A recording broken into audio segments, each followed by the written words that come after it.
எட்டி தொடும் வயது இது ஒரு வெட்டு கத்தி போலிருக்கும். அதிசயம் என்னவென்றால் அதன் இரு பக்கம் கூறியிருக்கும். கனவுக்கு செயல் கொடுத்தால் அந்த சூரியனில் செடி முளைக்கும்.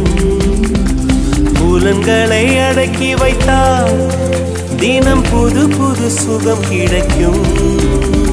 காலில் குத்தும் வாணி உன் ஏழி என்று காமி, பல இன்பம் மல்லி சேர்த்து ஒரு மூட்டை கட்டி வாணி வாணி. பல பழக்கிற பகலானி, பட படக்கிற அகலானி, அனல் அடிக்கிற துகுலானி, நகலின் நகலானி. மழை அடிக்கிற முகிலானி, திணற அடிக்கிற திகிலானி, மணம் மணக்கிற அகிலானி, முள்ளா மலரானி.